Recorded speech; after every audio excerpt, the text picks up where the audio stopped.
My name is Yolandi Caldenais, and today I will be teaching you about the citric acid cycle, also known as the Krebs cycle or the tricarboxylic acid cycle. What happens to this piece of pizza or to a piece of sandwich once you eat it and once it gets into your stomach? The purpose of the cellular respiration is to provide the cell with energy in the form of ATP. Today I will go through the steps of how this ATP is made within our bodies. It is important to note that glycolysis forms two pyruvates, and the Krebs cycle spins once per pyruvate. Therefore, for each glucose, the Krebs cycle spins twice.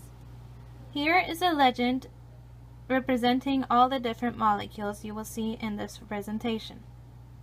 Pyruvate, the primary substrate produced by glycolysis, enters the mitochondria where the enzymes of the Krebs cycle complete the oxidation.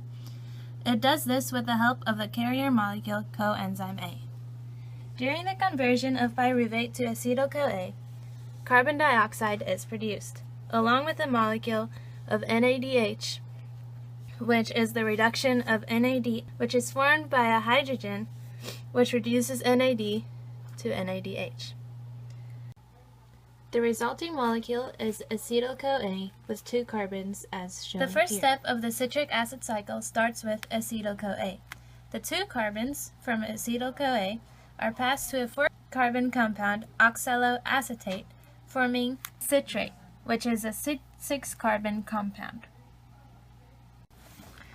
Citric acid loses water to form acetoate and then picks up a water and is twisted to form isocitrate, which is also a six-carbon molecule.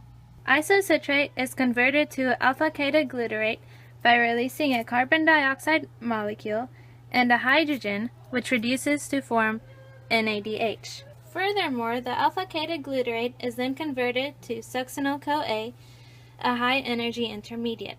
This conversion takes place by alpha-ketoglutarate dehydrogenase, where NADH and carbon dioxide are once again produced.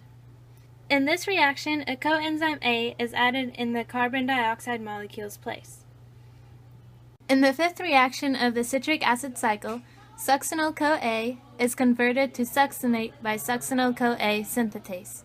In this step, a molecule of guanosine triphosphate, GTP, a molecule with similar energetic properties as ATP, is produced.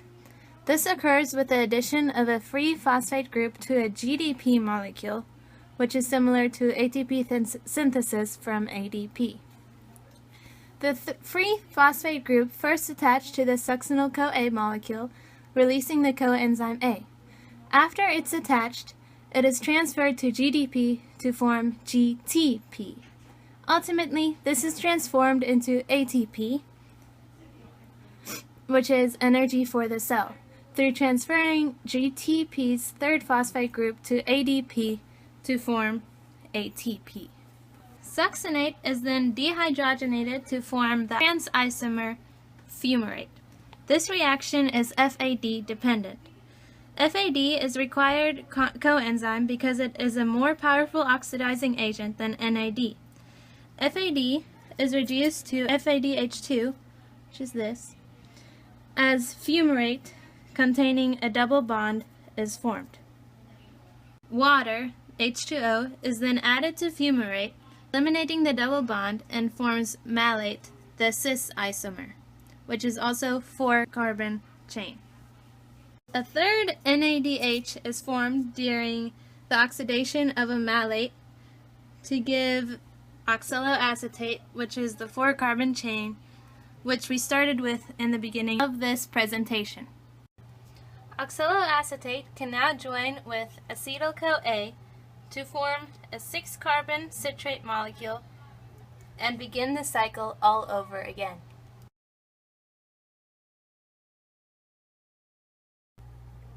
One turn of the citric acid cycle produces 2 carbon dioxide molecules, 3 NADHs, 1 FADH2, and 1 ATP. Here is a drawing summarizing the steps we just went through.